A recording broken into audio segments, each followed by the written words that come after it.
Hello. Recently, I was thinking about the way to level any weapon or armor piece. And as you probably know, the best and easiest way to do so are open world mobs. In order to figure out what weapon I can choose with any armor, at first, I have to find the best solution in terms of a weapon.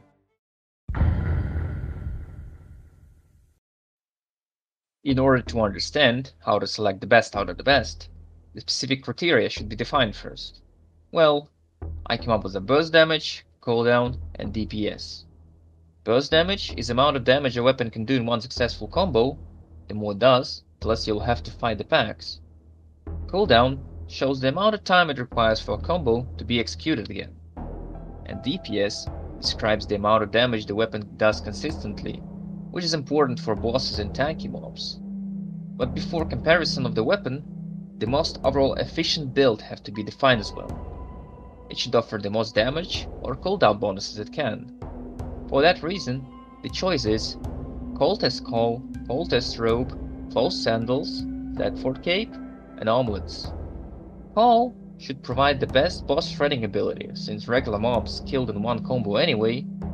Cultist Robe should be used for sustain in case of a low health, but Phase Scale could be used too, as it offers even more damage.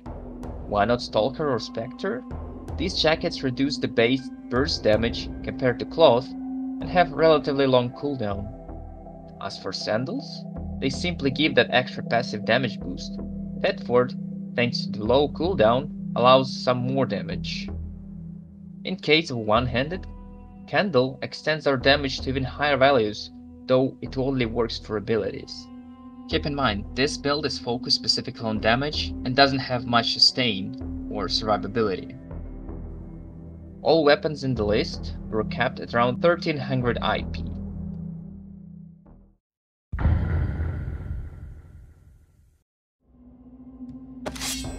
The cuss staff does insane damage. It is able to melt bosses in seconds, while keeping the cooldown super low. The main downside of the weapon is that in order to do any damage, you and the enemy have to stand still. It could be annoying to fight mobs like undead archers or Morgana knights.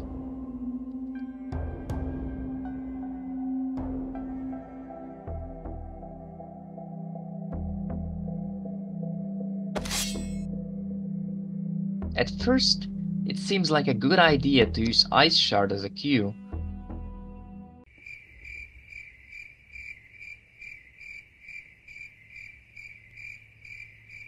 So, I tried the first Q, and the overall problem is still present. It is not enough damage or cooldowns, or even mobility. You constantly stand still and cast skills.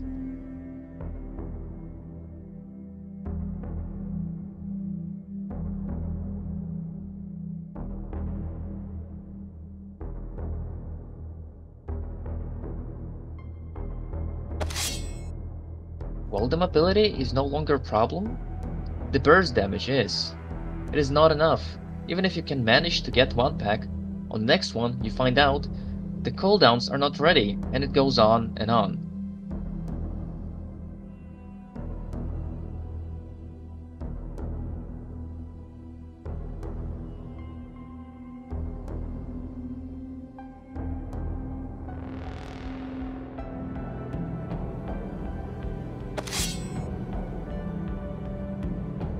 If you're into spamming Q, then this one is for you. It is rather hard to get all enemies in one area so you can hit them all at once, so you'll waste quite some time on big packs. Also, there's no burst damage at all. At least DPS is alright.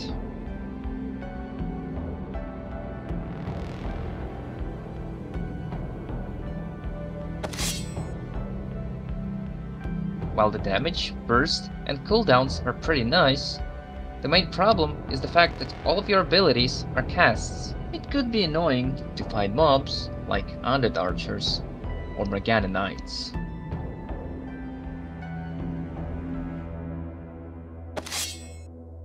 While the channels can be harsh, the weapon actually does some nice burst damage, DPS, and the cooldown is great. Come on, this is nature. It has everything you want.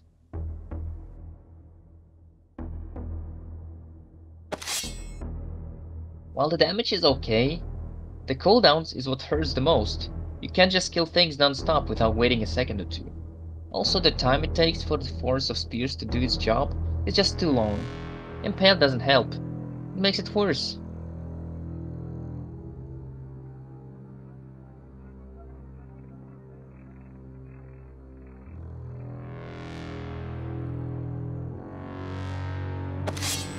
I never really liked the bows outside of the E's, and this is the clear example of that.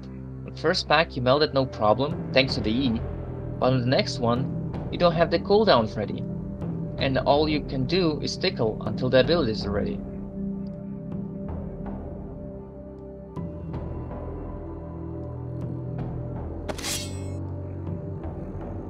For this one, I swapped the Thetford with the Callian Cape. Well, at first it's kinda annoying to keep in mind the amount of abilities used. Once you get used to that, it just actually offers great DPS and zero cooldowns. The burst may not be the best. Usually it requires 3 abilities per mob, which could be slow at times.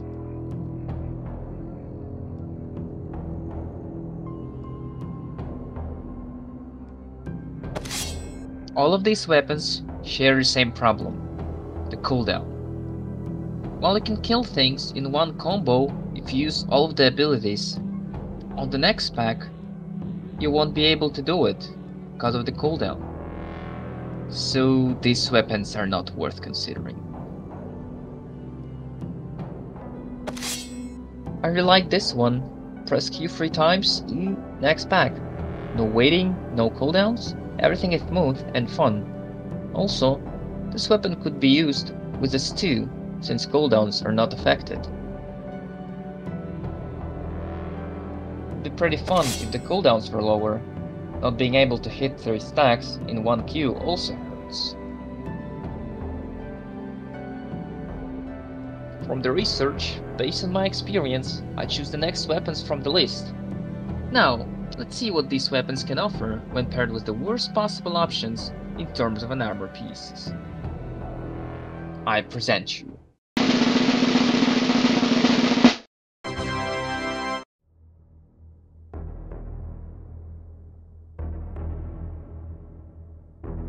All of the selected weapons still do the job well, but there are some things that let us shorten the list. Before I continue, I want to hint something.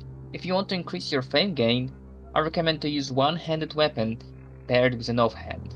Why? Because it offers more fame credits compared to the two-handed.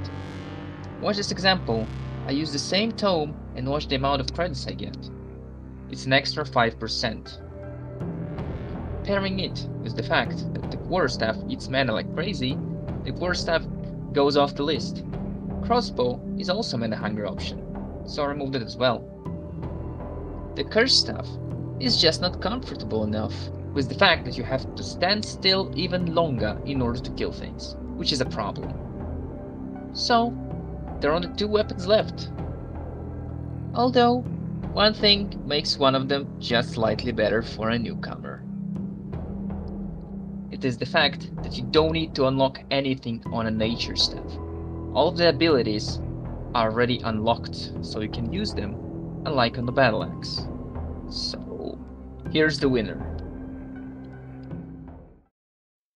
So, nature offers high damage, good burst option, almost no cooldowns.